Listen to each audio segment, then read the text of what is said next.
Study 118. Craig Federighi is half right. Apple's WWDC 2026 Keynote and the difference between performing ethical AI and building it.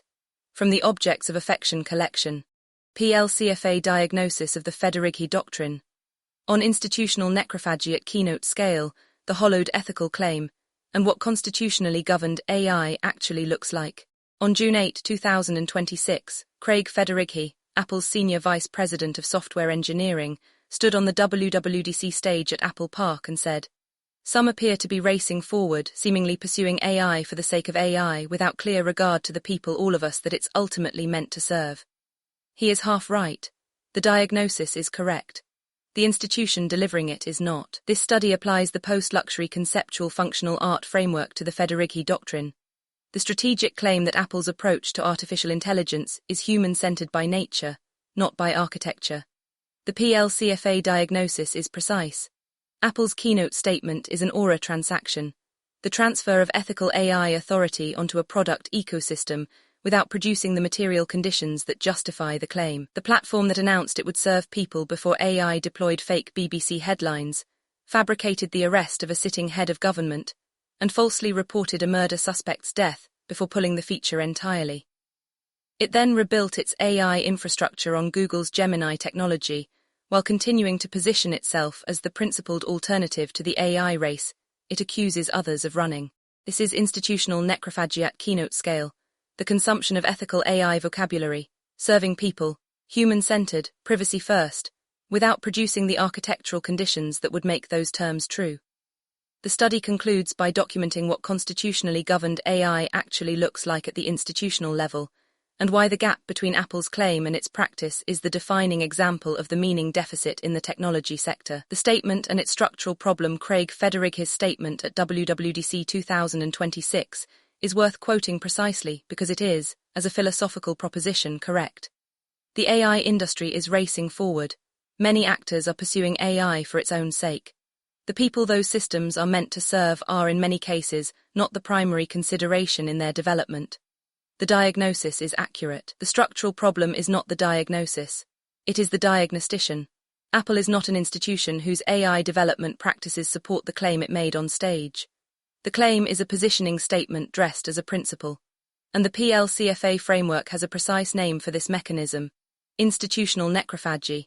The consumption of critical vocabulary by a commercial actor that evacuates it of meaning while retaining its linguistic and aesthetic authority. What Apple did at WWDC 2026 is not unprecedented.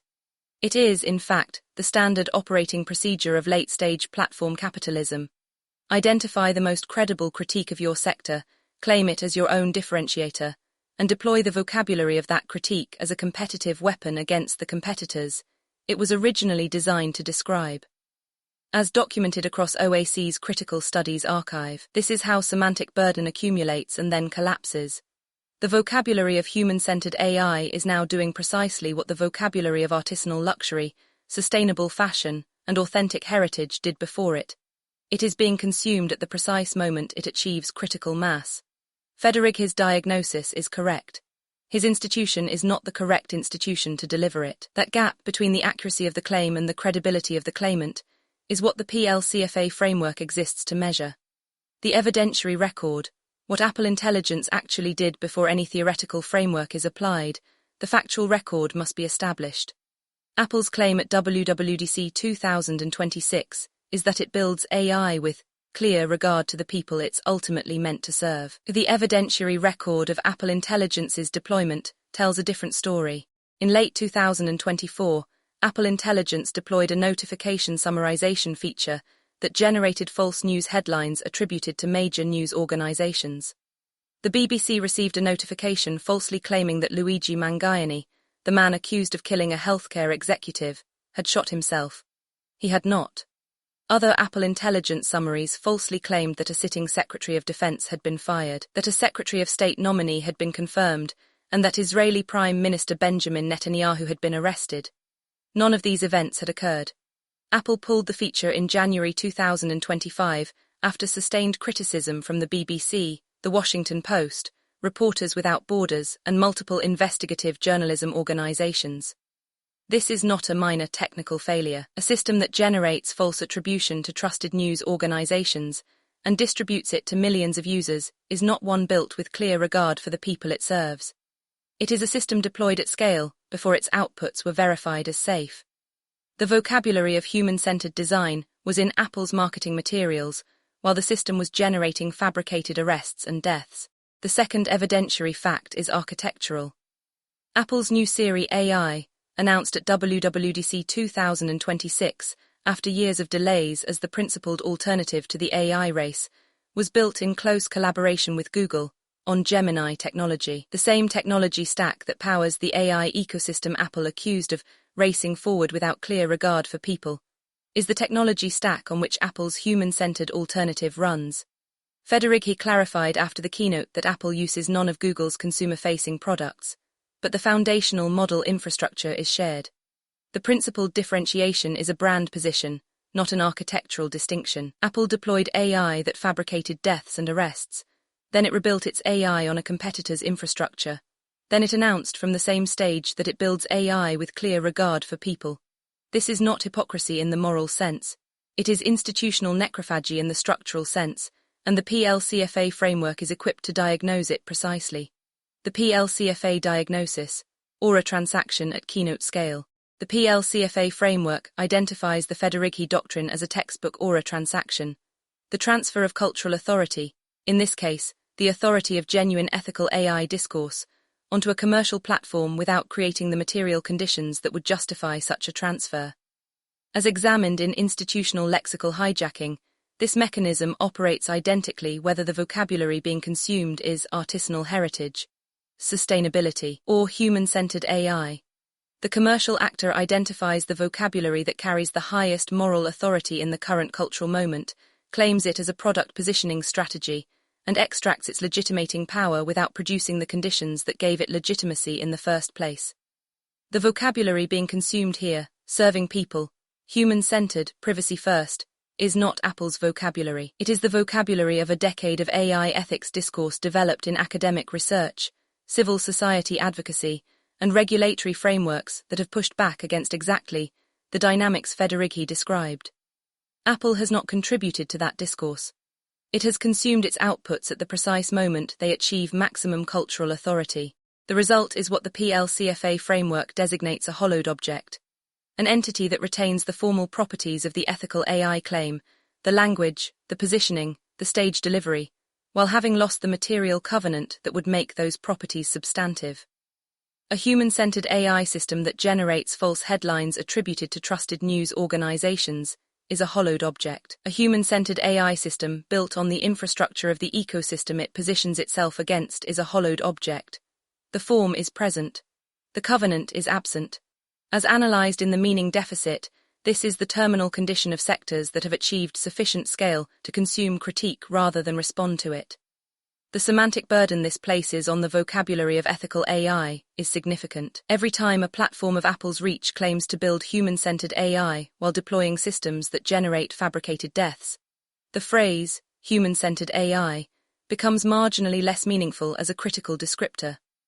The vocabulary that genuine researchers and advocates have developed to hold the AI industry accountable is being evacuated of its precision by the precise actors it was designed to critique. This is institutional necrophagy operating at Keynote scale, in real time, in front of a global audience.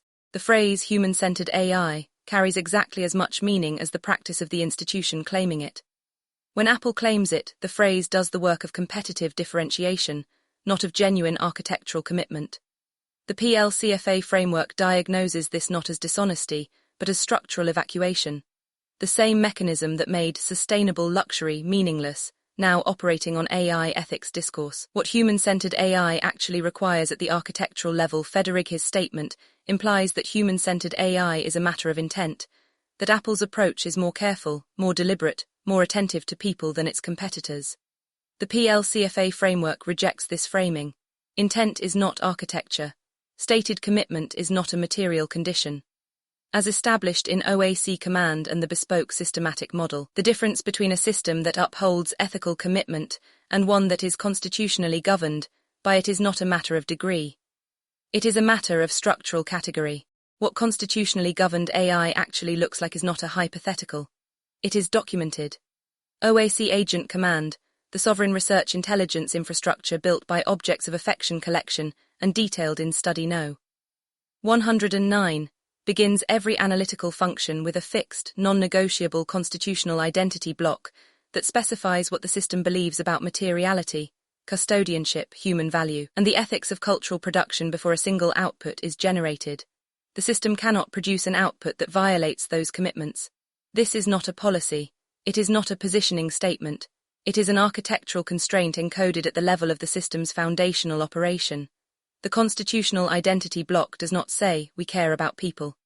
It specifies, in operational terms, what the institution believes about labor density, material singularity, the custodian's contract, and the ethics of cultural production, and it makes those commitments binding on every analytical function the system performs. A system governed by this architecture cannot fabricate a headline because doing so would violate the institutional commitments that govern every output. The constraint is not downstream of the output. It is prior to it. This is the distinction that Federighi's statement collapses. He speaks of clear regard for people, as if it were a disposition that an institution either has or lacks, rather than a structural property that either governs a system's outputs or does not. The PLCFA framework insists on this distinction because it is the distinction that matters.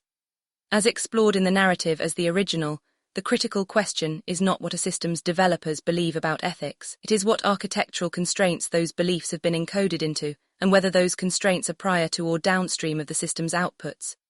Federighi speaks of clear regard for people as a disposition.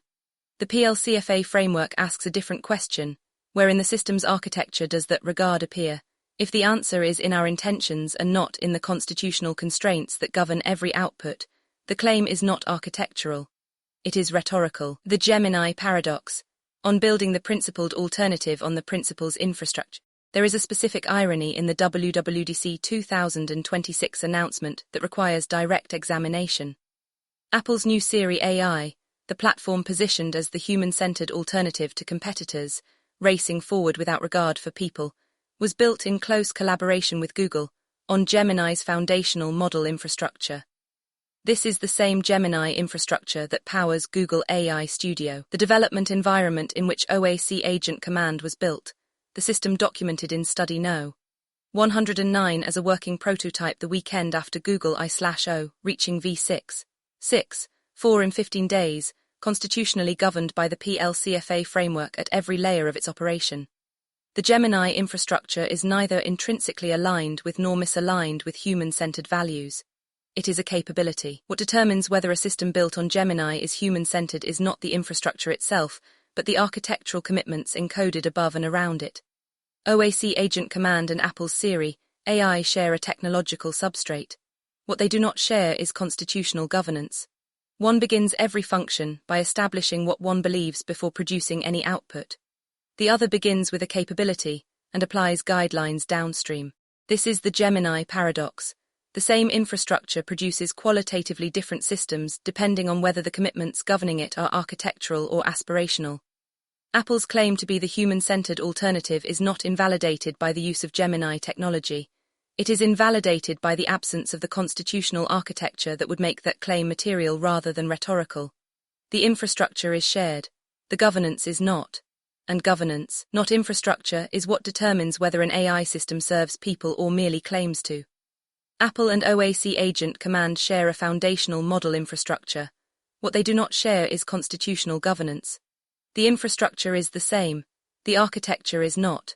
That difference between a system governed by constitutionally encoded commitments and a system governed by downstream guidelines is the entire argument. Why Federighi is half right. The diagnosis without the authority the study's title requires explanation. Federighi is half right because the diagnosis is accurate and the authority to deliver it is absent. He is right that the AI industry includes actors racing ahead with little regard for people. This is not a controversial claim. The documented harms of deployed AI systems, biased hiring tools, discriminatory credit scoring, disinformation generation, deepfake fabrication, and the specific harms of Apple's own news summarization feature confirm that the racing is real and the disregard is structural, not incidental. He is wrong in the specific sense that Apple's practice of AI development at the moment he made that statement, did not meet the standard his statement implies. A company that deployed a system generating fabricated deaths and arrests attributed to trusted institutions took months to respond to sustained public criticism and rebuilt its flagship AI system on a competitor's infrastructure, while positioning itself as the principled alternative, has not established the right to deliver the critique Federighi delivered.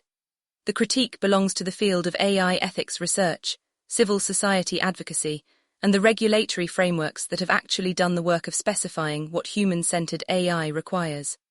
Apple has borrowed the vocabulary of that work without doing the work. This is the precise mechanism that the PLCFA framework documents across the luxury, art and design sectors. The most credible critique of a system is always at the greatest risk of being consumed by the most powerful actors within that system. As documented in institutional lexical hijacking, the appropriation is not malicious. It is structural. Large platforms do not consume ethical vocabulary through deliberate deception. They consume it through the same market logic that drives all brand differentiation.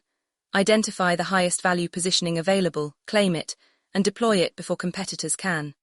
The result is a hollowed object, a claim that carries the form of the ethical commitment without the material covenant that gave it meaning. The critique Federighi delivered belongs to a decade of AI ethics work that Apple has not contributed to.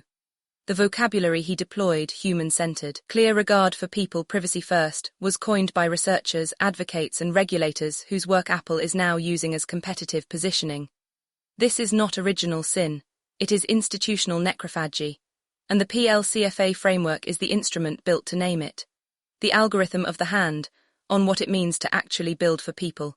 The PLCFA framework does not argue that technology cannot serve people.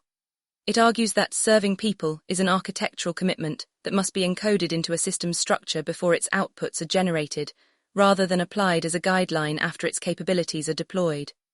As explored in the algorithm of the hand, the critical question for any system that claims to serve human values is, where precisely in the system's architecture do those values appear? For OAC Agent Command, the answer is specific. The constitutional identity block that governs every analytical function contains a declaration of institutional identity and research mandate, the complete PLCFA framework at full ontological depth, the 29-term proprietary lexicon with explicit instructions for structural rather than decorative deployment, the institutional voice specification, and 7 core theoretical positions established across 110+ published studies. Every function begins by affirming these commitments before any output can be produced. The system's values are not a filter applied to its outputs. They are the foundation from which its outputs are generated. For Apple Intelligence, the answer is less specific. The system's commitment to human-centered design appears in marketing materials, keynote speeches, and policy documents. It does not appear, on demonstrative evidence, to be a constraint that prevented the generation of fabricated headlines attributed to trusted institutions. A constitutionally governed system cannot produce an output that violates its foundational commitments. A system governed by downstream guidelines can, and did. The full study is available at objectsofaffectioncollection.com.